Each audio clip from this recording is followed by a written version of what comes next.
We were unknowns when the film was made. Absolutely. And the movie went on to be the biggest cult film in history. People line up to see it 100 times. They dress like the characters and throw things at the screen. The movie made millions of dollars. Yeah, but Tim and I, we didn't make a dime. Speak for yourself.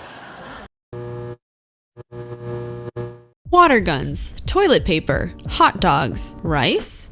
These are all random things, and not at all things you would assume are essential to watching a movie, especially a movie about a stereotypical straight couple getting stranded in a storm and ending up at the mansion of a corseted Tim Curry and his crew of peculiar guests. Confused on how any of these things correlate? Don't worry, I'll explain. See, the Rocky Horror Picture Show has some hardcore fans with some interesting traditions. This isn't just your average group of fans, it's a cult following, and this isn't your average film, it's a cult film. But it wasn't always that way. Rocky Horror had a, well, rocky journey. Boo! It went from overnight hit to overseas flop, then to one of the biggest cult films of all time. How? Well, you're about to find out. This is Overkill Analysis, and you're watching What Makes a Cult Classic. Before we get into the topic of today's video, I want to touch on what it means to be a cult film. In case you've never heard of one, there's many different definitions out there, but I think the most general one would be a movie that originally didn't do that great with mainstream audiences, and eventually became taken in by a group of fans that appreciate it. This is known as a cult following. This could be because they realize it's genius or what it does for society, and sometimes it's simply appreciated ironically. Oh, hi, Mark. Harry Potter did well in the box office and critically, so despite having a cult-like fan base, Harry Potter would not be considered a cult film. Typically, a cult film doesn't do well in one of these respects and is then adopted by a passionate following. Basically, they're like, don't worry little guy, I'll take care of you. Alright, now that we have that out of the way, let's get into Rocky Horror. It was wintertime when Richard O'Brien started writing the Rocky Horror Picture Show, although at the time that was not the name. It was originally called They Came from Denton High because it was set in Denton, Texas, but they realized that doesn't really quite have that same ring to it. At the time, writing this show was just something to do between acting gigs. At one of his auditions, he met up with Jim Sharman. I did a play at the Royal Court Theatre upstairs, and Jim directed it, and I mentioned it to him that I was writing it. I hadn't even finished it. And he heard some of the songs and read the script that I'd got, as much as I'd got. And I just had to actually sort of round it off, resolve the whole story and round it off. And it was done at the theatre upstairs. There was no sort of hardship with it, really. It just all happened, really. At the time, Rocky Horror consisted of 10 pages, a sketch, and a couple of songs, which he played for Sharman.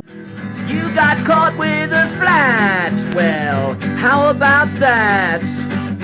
Well, babies, don't you panic. By the light of the night, it'll all seem alright. I'll get you a satanic mechanic. I'm just a sweet transvestite from transsexual Transylvania. The concept of the show included things that they both loved from their childhood, such as B-movies and rock and roll. Jim loved it, so he reserved a space upstairs at the Royal Court Theatre for the show. It's funny to think now, but back then, O'Brien didn't think anything would come out of it at all. He thought they'd have their fun for a couple of weeks, and that would be the end of it. The original script for the stage show was only 40 minutes long, and they didn't really mind. After all, it's not like they were planning on creating a phenomenon. But rehearsals began and it took on a life of its own, which is a common theme when it comes to this show, as we'll soon find out. You'll be surprised, but one of the most popular songs, Time Warp, wasn't even in the original script, but it was added in because O'Brien thought, well, if this is gonna be a musical, it ought to have a dance number. I think audiences would agree.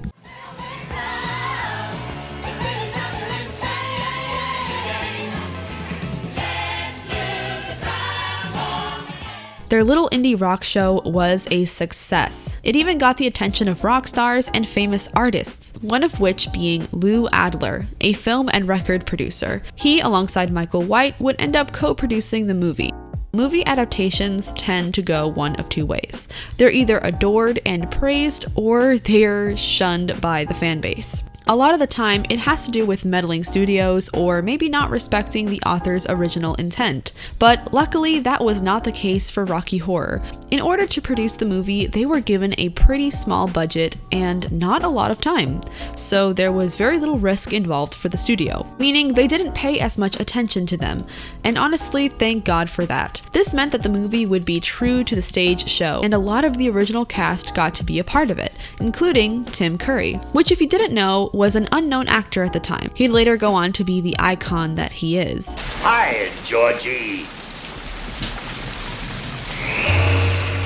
Aren't you going to say hello? They did recast a few actors though, including Susan Sarandon, Barry Bostwick, and Meatloaf. Fun fact, Susan Sarandon was actually terrified of singing in public at the time. That's all. So, with the success of the musical, you'd think that the movie would have been a huge box office success. Well, not exactly. In September 1975, Rocky Horror premiered at Westwood Theater in LA. Despite selling out that night and subsequent nights, the studio realized a lot of the crowd were repeat offenders, probably already fans of the musical. When they realized other test screenings were not doing so hot and ugly reviews from outsiders were pouring in, they pulled the plug on a national release. Pretty humble beginnings for what would eventually be one of the top-grossing movie musicals ever made. As a way to salvage the film, a young advertising executive for 20th Century Fox managed to get in the ear of Bill Quigley, who happened to work for the company that owned the Waverly Theater. The Waverly Theater was already well known for its midnight screenings, and the executive thought it'd be a great home for the Rocky Horror Picture Show. Little did he know, unless he was some kind of genius, that this would have been the very thing that would create Rocky Horror's cult following that we know today. I'm talking about the midnight movie, the Rocky Horror Picture Show. Oh my God, we haven't done that since high school. Yeah. That sounds like a lot of fun. Yeah. Let's do it! So, who is this cult following? People that are so loyal to the material that they go to these screenings not once, not twice, but some of them hundreds of times.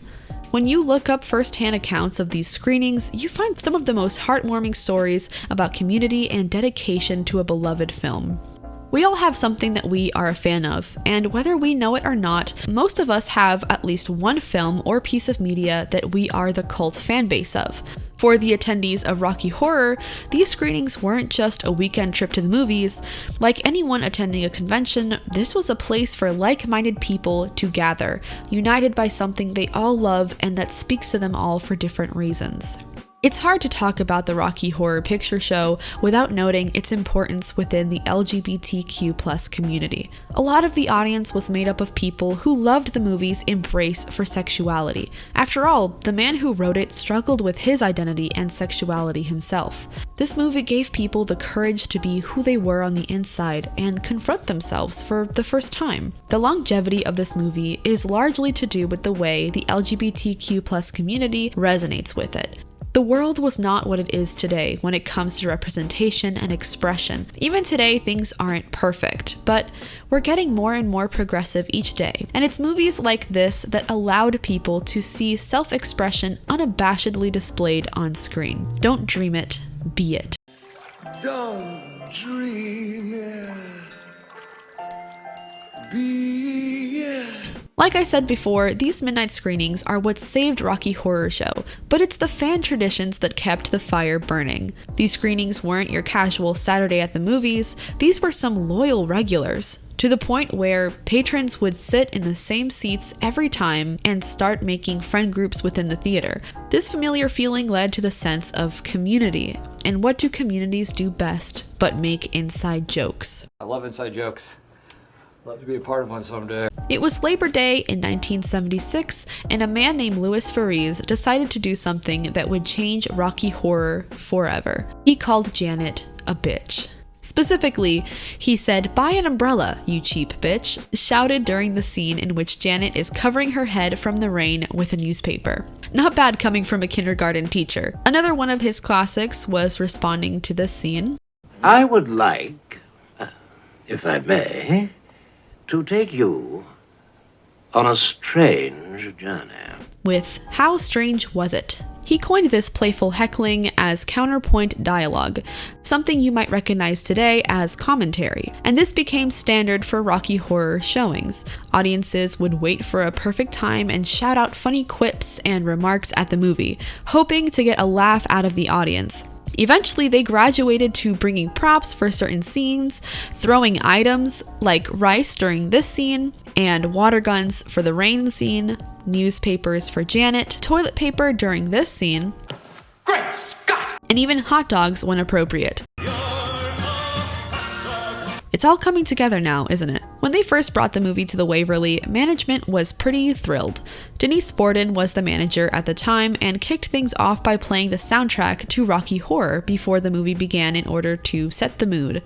So you can imagine a room full of people obsessed with this movie started to get the courage to dress up. What happened next was so organic. People began getting up in front of the screen, dressed as specific characters, and started lip-syncing like it was RuPaul's Drag Race. This kind of created famous people within the fandom. For example, I'm sure some of you are familiar with the cosplay community. If you are, you'll know that some cosplayers are now famous for dressing up like famous characters. So they would refer to the lip syncers as people cast as Dr. Frankenfurter or the woman cast as Janet.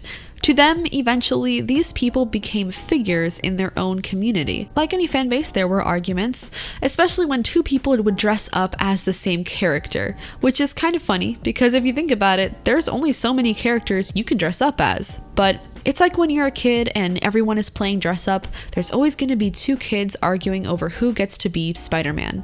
In this case, Spider-Man is Dr. Frankenfurter. Cosplay gets intense, but I digress. Even though this started at the Waverly Theater, word eventually got out about the antics the Waverly moviegoers were getting up to, and soon midnight screenings started popping up with their own traditions in other parts of the country. Over the years, loyal fans that eventually moved out of New York would report that they'd take staple traditions from the Waverly and shared them with other theaters. You can imagine how confused the owners and staff of some of these theaters were when people started showing up with props and costumes, but despite the mess it probably made, they were ultimately thankful for the steady stream of loyal patrons every weekend. So, what makes Rocky Horror a cult film?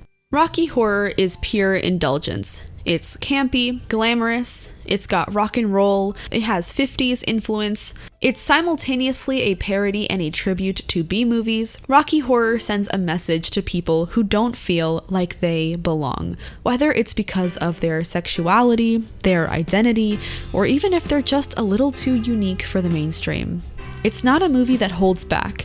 The beauty of Rocky Horror is that it did not have to deal with too many changes from stage to screen, so the original tone, intention, and theme of the movie stayed intact. It was left alone for the fans to enjoy, and that integrity is part of the reason people love it. But what really makes Rocky Horror a cult classic is its fans.